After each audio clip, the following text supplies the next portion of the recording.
Pagpapakin nga po natin ang buhay ng Diyos. Amen. Araw-araw po sa ating lahat na narito at patuloy po na sumasamba sa Diyos na banal. Amen. Tunay po ang kagandahan loob ng Diyos na sumasa ating lahat. Amen. Sa araw po ito mga kapatid ko, nangyayahan ko po kayo na pagbukasaki sa aklat po ng mga awit, chapter 50 po, verse 7 up to 15 po. Ang sabi po rito ng Panginoon, pakinig po ang lahat. Ang sabi po, iyong tingin o aming bayan, at ako'y magsasalita. O Israel, at ako'y magpapatotoo sa iyo. Ako'y Diyos, iyong Diyos. Hindi kita sasawayin dahil sa iyong mga hain, at ang iyong mga handog na susunugin ay lagi na nga sa harap ko. Hindi ako kukuha ng baka sa iyong bahay, ni ng kambing na lalaki sa iyong mga kawan. Sapagkat bawat hayop sa gubat ay akin, at ang hayop sa libong burol. Nakikilala ko ang lahat ng mga ibon sa mga bundok, at ang mga mababangis na hayop sa parang ay akin. Kung ako'y magutom, ay hindi ko nasasaysayin sa iyo, sapagkat ang sanglibutang ito ay akin, at ang buong narito. Kakanin ko ba ang laman ng mga toro, o inumin ko ba ang dugo ng mga kambing?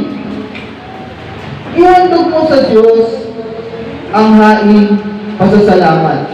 Ulitin po, ang sabi po ng Diyos, ihandog mo sa Diyos ang haing pasasalamat. Amen? Ang sabi po, at tuparin mo ang iyong mga panaka sa kataas-taasan. At tumawag ka sa akin sa arawan ng iyong kabagabagan, ililigtas kita at iyong luluwalhatiin ako. Salamat po sa pagbabasa ng salita ng Diyos. Amen. Ang sabi po ng Diyos, tigil daw po natin siya sapagkat siya daw po ang nagsasalita rito. Amen. At sabi niya po, lahat daw po ng bagay sa mundong ito. Sa mundong ito ay kay niya. Amen. Ipinahayag po ng Diyos at ipinapaalala po sa bawat isa sa atin na ang lahat po ng bagay sa mundong ito, maging ang ating mga buhay, ay pag-aari po ng Diyos. Amen. At wala pong ibang hangad ang Diyos. Amen. Sabi po, wala pong ibang nais na handog ang Diyos na ating gagawin. Amen.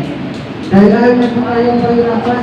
Ayaw niya po tayo na kung ano pa yung ating ibibigay po sa Kanya. Amen. Uy, let there be light. Yan. Amen.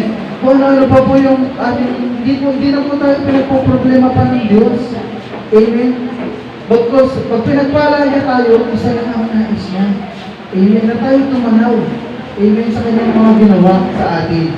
Ang tanging handog na nais ng Diyos, ang sabi niya po sa verse 14, ang sabi niya po, ihandog po sa Diyos ang haing pasasalamat. Mayroon po ba magpasalamat? Amen. Amen. Ang pagpapasalamat po ay isang mabuting bagay. Amen. Mabuting gawain. Sapagkat dito mo ma-express. Amen. Na ikaw po ay talagang namang nag-bless. Ikaw ay grateful. Ikaw ay masaya. Amen. Ikaw ay nagdadala. Sapagkat kung ano po yung ginawa ng Diyos sa atin. Amen. Na-express mo natin sa Diyos na tayo po ay galak na galak. At tunay na pinagpala po. Amen. Sa pamamagitan po ng pagpapasalamat. At meron po ang kapangyarihan ng pagpapasalamat. Amen. Ang pagpapasalamat po sa Diyos ay hindi lang basta pagpapasalamat. Meron po kapangyarihan ng pagpapasalamat. Naalala yung pwede po sa John 6 yung pagpapakain po 5,000. Amen. Ang sabi po ron, matapos sa pagpasalamat, ito ay ipinamahagi na. Amen. Yung tinapay ko sa kayong isda. Amen. Matapos na po ipagpasalamat, ay pinamahagi na. Amen. Kapag nagpapasalamat ka po sa Diyos, amen, dire-diretso yung blessing, dire-diretso yung himala ng Diyos sa buhay mo. Amen. Kaya po, wag po natin, kaya po, na ipahayag po sa harapang ito ang ating pong pagpapasalamat sa Diyos. Sapagkat yun po, ang nais at ibig na naihain po sa Kanya ng Kanya pong mga lingkod. Amen. Ng mga nagmamahal po sa Kanya. Amen. Kaya naman po sa araw na ito, inahayahan ko po kayo na ipahayag po sa harapang ito na ang Diyos ay mabuti po sa ating mga buhay. Amen. Sino po ang may nais sa tingin? Palakpakan po natin ang buhay ng Diyos sa buhay ni Sister Marge.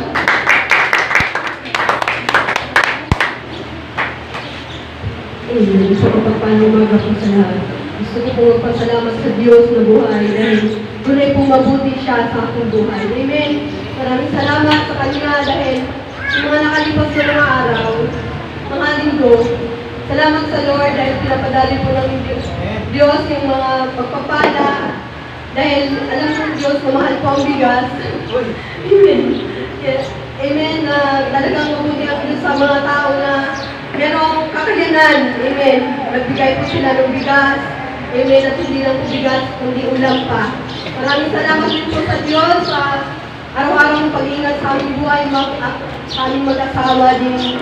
Pinagpasalamat ko sa Diyos nung babies. Amen. Mabuti po ang Diyos dahil ayaw niya po ako ng problema, ayaw niya ako mabigatan. Dahil sa pandayan, pinabili po ako ng gamit sa office. Amen. May nagpadala sa akin magpabili ng gamot. Din yung listahan, hindi ko napansin nung paggulat ko ng listahan na nasama po yung pambili ng gamot. So wala po akong kamali-malay na wala na po yung 500. Amen. Mabuti na lang po dahil meron po talagang ginamit ang Diyos yung sa isang staff ng pandayan na nagulat ako paglapit ko sa counter. Sabi niya naman, nakita po na yung CCTV, ikaw po yung nalaglagan nito. Sabi ko, oh my God, sabi ko, hindi ka ako ng gawin. Dahil na ako magbayad, kahit 500 lang po yun. Siyempre, hindi naman po tayo mayaman at si Lord lang po ang mayaman sa buhay natin. Si Lord nga po nagbibigay sa kanas ng nagnanakaw. Amen. Pero salamat sa Panginoon dahil binalik po niyo sa akin. At wala po akong nabayaran, hindi po ako ng problema. Yun lamang po, maraming po salamat sa Diyos at sa mga tao na patuloy po niya ginamit para po pagpalain ng aking buhay. Yun lamang po, salamat po sa Panginoon. Amen. Patuloy po ang pagmamalasakit ng Diyos. Ang provision ng Diyos sa buhay ni Sister Margie. Pagpakan po natin ang buhay ng Diyos sa buhay po ni Sister Margie.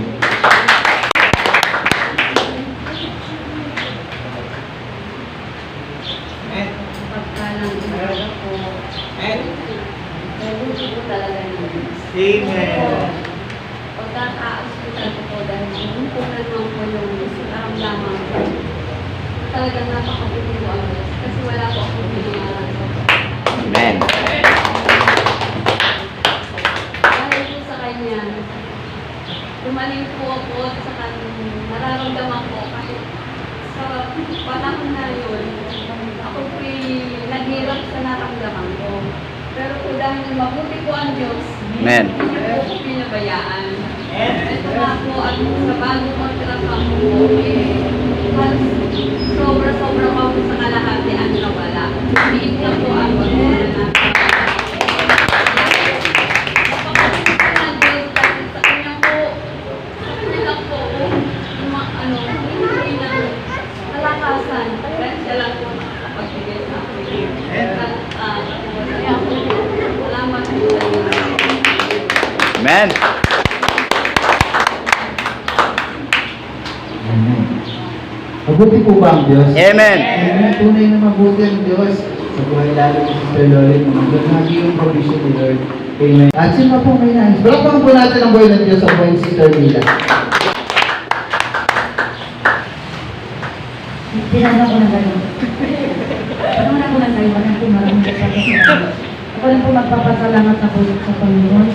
Unang-una, sa buhay ng aking tatay. Nauna siya sa akin. Sabi ko lang, mauna ka sa akin. Magtungkot ka. Wala siyang tungkot na karating siya dito, di ba? Sabi ng doktor, kay Lolo matagal, operahin. Wala nang yan opera. Pero nakakita siya, umakyat sa panig-panag sa taas, walang ilaw. Sabi ko, talagang tulong na ako kayo pa rin dahil tinugod ng ating banananin, bayan mo pa rin ng dumilulong ng tatay ko. Kaya, napakabuti po ng Panginoon. Kung paano ako pagpasalamat sa Panginoon na nabunutan ako ng tinig sa kahapon kasi nakagraduate na si Kuya Danmar. Salamat talaga sa Panginoon sa kanyang buhay. Bagamat walang trabaho si Tatay Ronnie na matino, walang na sarili na sarili ng trabaho. Kung kailan walang trabaho sa Tatay Romeo, may nakatapos po na nagsulod yun, nagpapatid sa kanya. Salamat sa Panginoon sa kanyang award na magna. Wait! Ang nagbigay sa kanya ng award. Hindi ko natin yung na-explain na hindi ako pinagawa dahil si Tatay Romeo pinamacho niya. Diba? Hindi niya ginayang tatay niya kasi proud sa tatay niya. Ako sa labas lang ako. Sabi ko, nandito na lang sa bahay, maglalaban na lang ako. Sabi niya, ano isingit sa pinagulog karoon, hindi ko hindi kasama. Kasi pag oras ng kumain tayo, kasama ka kung kami kumain sa girlfriend niya. Ang girlfriend niya naganda. Talagang napakabubigas. Pagamat nahiyang puso ko, kaya andun. Sabi ko salamat sa Diyos, hindi namin bagamat wala kami pananda. Talagang mabuti ang Diyos. Sa kanyang pangalan ng anak ko, salamat sa nagpahiram sa buhay ng anak ko. Babalik ko sa inyong mga kapatid ng siksik ko, hindi kumapaw pa. Walang sukat ka na siya. Salamat ang puti ng Diyos. Salamat po sa Diyos. Sa Diyos. Amen. Patuloy po ang provision ni Lord talaga, no? Amen. Sa lahat po ng ating pangailangan, sa lahat ng oras ng ating mga buhay. Amen. Umuulan ng kapanahonan, lalo na kapag naka-Lord ka. No? Di ba naman po tayo dito? Amen. Dahil konti lang po ang ating, limitado lang po ang ating oras. Dito lang po tayo sa voice. Palakpakan po natin ang buhay ng Diyos sa buhay ni Kuya Mark. Kaya mapagpalang umaga po sa ating lahat.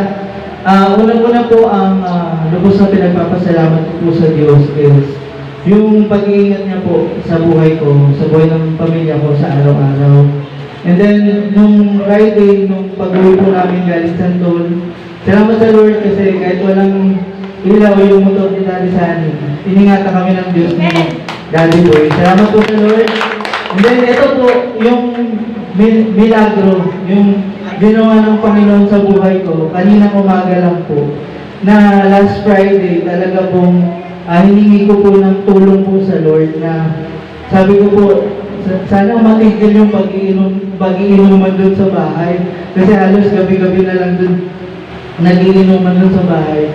So, kahapon, natuwa po ako sa Lord kasi wala po silang ganap kahapon. So, salamat po sa Panginoon at kanina umaga, yun nga po, sabi ko, pagbaba ko, ba't ang lakas ng TV?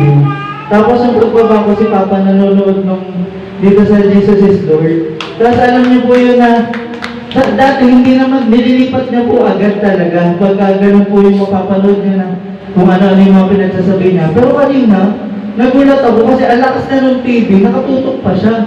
Tapos puro mga nagbababa ng mga verse.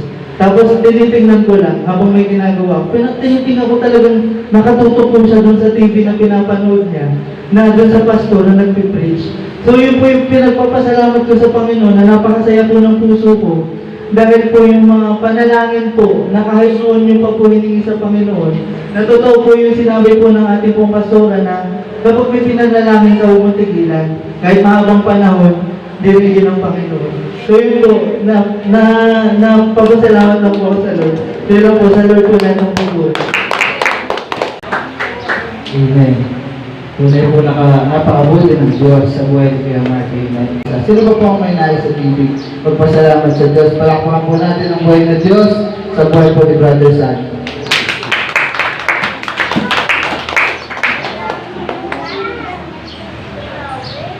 Amen. Ipapasalamat po ako sa Diyos. Siyempre, mabuti talaga ang Panginoon eh. Noong araw po ng Martes, tayo pa ay napakisuyuan ng ating kapatid ng Brother Michael na bumili ng pyesa ng ating sasakyan. So, siyempre, dahil wala po tayong ibang magamit na service para makabili tayo ng pyesa, yung motor ko, alam ko naman po talagang nakikisama naman po talaga yan eh. Pero hindi siya lubos na magaling kasi ang motor ko papatay-patay ko siya. So, andyan naman si Daddy Jose, sabi ko samahan mo ako, bibili tayo ng pyesa. So, nakarating kami ng ginto, nakabili na po kami ng brake pad. Sabi ko yung ibang pyesa, dahil wala doon, punta tayo Bukawi. Kasama ko kasi Daddy Jose. So, yung motor po namin na dala-dala ay sasakyan, Pahinto-hinto na po. Hinto-hinto na siya. Nakarating na po kami sa Binyang Pers. Wala po kaming mabiling pyesa. Sabi ko, uwi na tayo. Alas 3:30 na.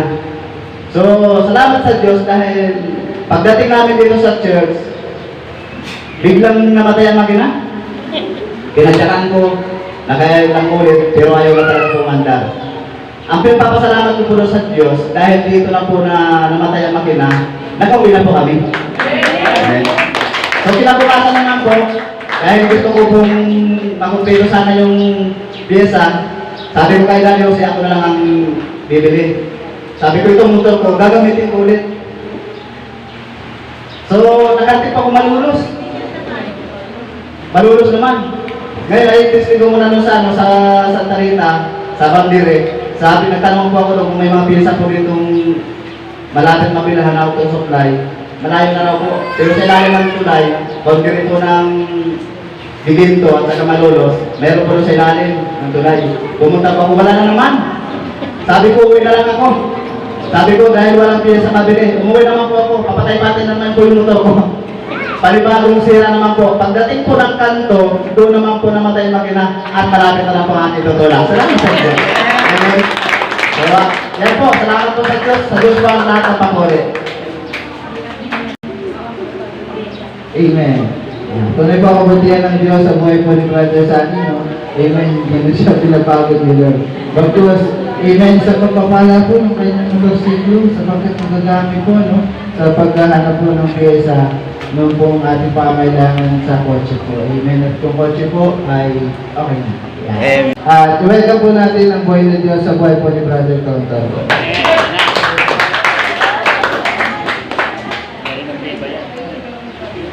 Kami, kayo, anak, alin pinabagkot, api, api, yate, very na, ay, taat.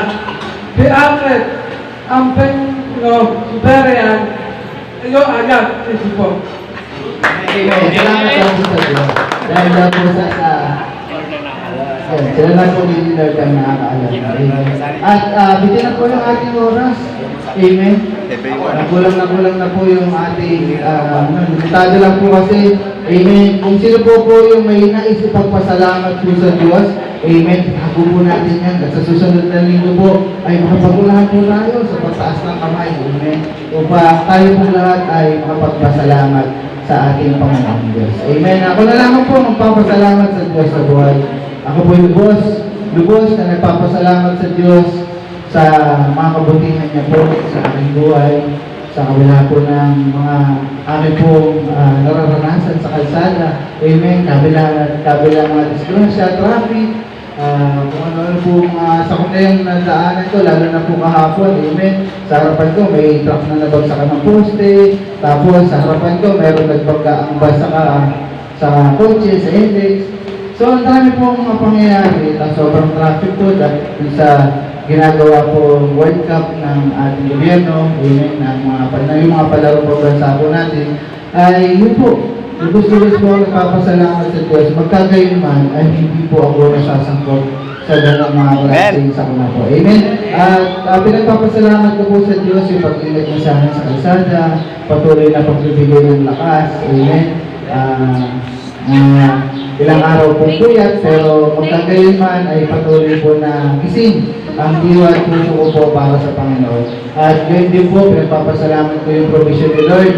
Amen. Ako po ay kapos na kapos na sa financial. Amen. At dumating na po yung disconnection ng tubig at kuryente. So yun po. Kagaya po na sinabi ko kanina, umuulan po sa kapanahunan. Amen. Hindi mo pa kailangan nandiyan na yung kamay ng Diyos para iabot sa iyo yung mga solusyon, yung mga suliranin sa yung mga problema.